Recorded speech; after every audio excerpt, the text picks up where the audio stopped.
Welcome to Daughters of Distinction. I'm your host, Apostle Ernestine Brown, and with me today are Dr. Marjorie Brown. And Inyamka Payne. great. Welcome, ladies. Thank you. We've been talking about different aspects of intensified groove. Yes. And we're going to talk a little bit more about the program that you ladies Yes. are a part of in the collaboration for writing. Yes. And tell us, how did you get involved in the program, and what can others do to get involved in the program? You want to share? Sure. I actually got involved in the program. Like you said, a story starts many, many years ago. I have always been afraid to speak in public, but behind a computer, you can be almost anybody. So I was fascinated, like, wow, people are listening to me, but I wasn't speaking. I just had a voice, but I wasn't speaking. And once I realized that people are listening to me, they're captivated not by what they see, they're captivated by what they hear, because I wanted to connect with people. So I'm like, wow, well, you connect to the web, it's there for a reason. And so I started finding ways to connect. I wanted people to relate to me, like I shared earlier, not knowing if I was going to be able to eat or put gas in my car. And looking at that survey was my window to live. And so many times I was like, Lord, how am I going to eat today? How am I going to get to work today? He said, if you do this one thing for me, just listen to me, turn it over, you'll see that everything you need is in your hand. And I'm like, wow, I throw these away every day not knowing that this is saving my life. And so getting into this program, I found a way that I wanted to connect with people. I wanted people to realize, like, there is somebody out there starving, whether it's mentally, physically, emotionally. I was starving physically, but I wasn't looking at the spiritual aspect. And I'm like, wow. So I went to a program, I went to a conference after conference after conference, but never realizing, am I just going just to be there, or am I going there to show up with a purpose, for a reason? And I met Marisha. Groove-tastic was her thing. I'm like, I have never heard the word groovy or groove used so many times, but when she put her groove, I was like, I have a groove, but I didn't realize it until I saw Marisha's groove. Her groove was to encourage one another, other women. And so 2 years later, I'm like, here I am still looking for my groove, her groove, but I'm looking through Marisha's eyes for my groove, and I'm like, but Lord, that's not for me. So I was like, you know what, Lord, let me stop doing this for everybody else, because there's something that you want me to tell people. So I'm like, it's just a survey, it's just a contest. But when I saw the volume of things that I was winning, and it was winning for other people, not realizing, here I am, somebody saying, hey, Nan, you got a coupon, or you got something, or you have this. I'm like, wow, I'm saving them. I'm feeding them, but I'm feeding myself. And so I was like, you know what, Lord, let my groove be the groove that you want me to speak. Because there's someone out here starving, and I don't know what it is. I don't know what it is that you want me to do with these things in my hand, but I can't keep throwing them away. So Marisha was at an event, and I'm like, groove, groove, groove, groove, groove. One day she inboxed me and she said, you have a groove. I don't know what you're sitting on. I don't know why you're afraid to speak, because through the eyes of the computer, I looked like I had it all together. People didn't know I was crying. People didn't know I was starving. People didn't know that I couldn't get to work. And I'm like, but what are people going to say about me? You know, how can I tell somebody that I'm starving? How can I tell somebody that I don't know that I only have $5 in my account? Well, if a meal is $2 and $3 gets me home, I've already depleted the money out of my account. So I was like, you know what? She's right. She said, I'm having a program and you're groove-tastic. I'm like, okay, I cannot let this word go. And I thought to myself, Lord, what is it that's in me that's great? Not great for me, but great for others. And I'm like, contests. I win them, but I don't win them for me. I win them for other people. For example, my sister has shared with me, she wanted to take her son and daughter to an amusement park. Well, I didn't want to go. I'm like, well, let me enter this contest just because. I'm not too sure if I'm going to win. They called me and said, hey, we just want to let you know you can come pick up your tickets. And I'm like, oh, well, which one? I've entered so many. They're like, oh, the one for the amusement park. I'm like, wow, Lord, look at that blessing. I entered a survey last year in July for a Smart Trip card that led to me giving it to my brother that had lost his job so he could ride the Metro. And it was a $100 gift card. I didn't even know it. So I'm like, Lord, place something in my hand that I can share with people. And I'm a natural giver, but I want to give to a need. I don't want to just give you words and you're like, well, somebody else said the same thing to me. So I was like, Lord, this program didn't come to me by accident. You wanted me to learn in the very, very beginning at a young age that failure is going to happen. But because I told you to show up, whether you win or lose, you've shown up. So rabbit trailing almost 25 years later, it's like, wow, it took 25 years for me to listen to this woman tell me that I had a groove, that my groove mattered.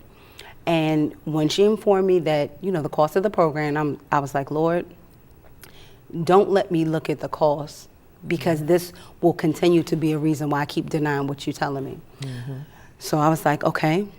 I called her back the next day and I was a little hesitant. I'm like, financially I can't, but there are things that I already have in my hand. So I started selling the prizes back to give back from it, but tithe from it, and the Lord gave me more. And I'm like, Lord, wow, you always said from your increase, no matter what the increase is, you could buy me a sandwich. And if I know that, okay, the sandwich costs $5, I'm still going to give my 10% outside of that.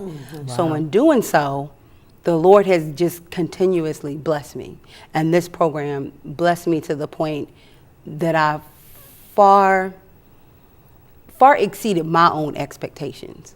And I absolutely love Marisha. She meshed well with my spirit. And the Lord said, there will be other opportunities. I mean, I had about 3 or 4 different other book offers, but something said, no, that is not the program that I want you to voice and share your story. And when I knew that Marisha was Bible-based, she was a Christian, and she was speaking from her heart, but speaking from the Lord, I absolutely couldn't turn it away. So I absolutely am truly blessed by this opportunity. That's great. Yes, ma'am. That's great. And you, Dr. Marjorie? Thank you, Dr. Brown. I became involved just by knowing Marisha, Pastor Marisha, as I like to call her. As I indicated earlier, we're part of the Rock Your Stage Collaborative, and Cheryl Wood is our coach. And Pastor Marisha was in Class 1, class before mine, and then I was in Class 2. Class 1, Class 2 came together in a boot camp last year. I believe it was May 2015. And as soon as girlfriend hit the floor, she was groove-tastic with whatever came out. I mean, she came out like this. And something in her resonated in my spirit, not knowing that it would later connect us to a book collaborative.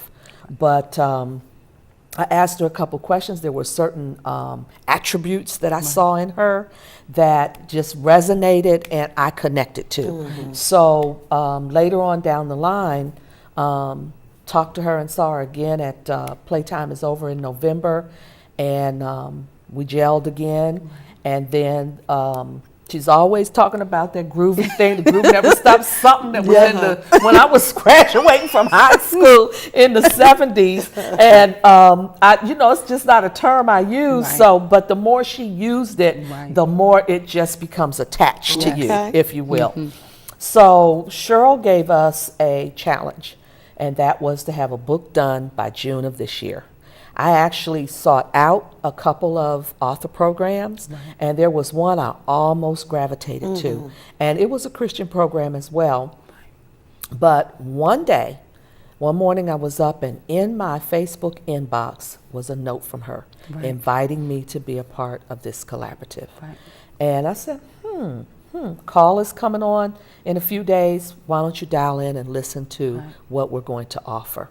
And one of the things that stood out to me the most, because there's a speaker program here, book collaborative program here, but first of all, it was her spirit, her drive. You knew it was real. It was authentic. That was the first thing. And then the fact that it was Christian author program, God's way. Right. She constantly says that Right. over and over and over again. So I didn't know if I would be able to afford it. Right. She made it comfortable. Right. Gave us 2 options to select from. I said, well, you certainly can't beat this. And we just got so much out of this program. Not just tangible things, but just her spirit of excellence. I was trying to find a way, if I could bring her in from Tennessee, just to bring, Mississippi, to just be a part of this program, this interview, because she just adds such flavor to what she presents, and it always comes with a tray of excellence. It comes on a silver platter, a platinum platter, a gold platter, and then we open with prayer. She always drops the rock. She has a word. That's the name of one of her books. And she always has a word to impart into us. And she also has other little programs that are attached to her outside of the collaborative. And I'm in one of those other programs. And I've actually had a one-on-one with her. But she checks on us like a mother hen checks on her chicks. And we have just bonded, because I always believe what's at the top flows out through the bottom. And so it's made it tasteful, flavorful. She's always the same. Pastor Marisha is always the same. And I just give God glory for her. She doesn't take any glory of her own. She always wants us to make sure we do it as unto the Lord. Absolutely. That's great. So, and in spite of, there was a couple of encounters that she had in her family, she still pressed through, regardless of what went on, to intensify her groove so our groove can stay intensified. So she's getting ready. Now we are, as Namyanka says, the original. We are volume 1. Important. It's That's important. very important. Important. We will always be charter members, right? Yes. But definitely. she is getting ready to launch volume 2. And I believe it is going to be released in October. And if she's ever in the area, I hope we can connect so that she can meet some of you all. Because she's just a graceful, very pleasant person, groove-tastic person to me. And so she's opened it up. She's already had the first meeting and invited authors to connect to this great move. And I believe it's definitely ordained by God. That's great. That's great. So you have already mentioned that you have a new book coming out the end of the year. Namyanka, is there any plans for you to write more? Yes, I have a few more chapters. I have about 3 written, but in the program, you can choose up to 12 of the characteristics you can write in the book, but I chose 6 of them. So I have 3 of those written. But in my book, as well as in my chapter, Finding the Winner Inside of You will be the title of my book as well. Okay, Yes, that's Are great. you coming out in September with me? Yes. Okay. Oh, Because we're okay. supposed, that's one of the things that we wanted to do, was stick together and push one another to get our books released as well. About that push Yes. for one another, tell me a little bit more about the dynamics of that. What does it involve? Well, I would say, because as she mentioned, Pastor Marisha gave us 12 values that she would like us to focus on. And some of those values were love, service, originality, passion, Unity. unity, I believe excellence. excellence, and we could pick from those 12. At least, we had to at least pick from 6 Yes. Okay. and write our story around those values. Okay. And this is what the distinctions are for The Groove Never Stops. So that's how she has laid it out for her for her organization. That's great. So that's what we had to write around. And so we had to choose at least 6. I chose 7. I think Nam said she chose 6. Others are writing, at least 6. Okay. And we decided at we had our book release on June 24th. It was in a fantabulous place in Annapolis, Maryland. She works with the very powerful media individuals out of North Carolina, KPE Media. Yes. And we have photo shoots. She has the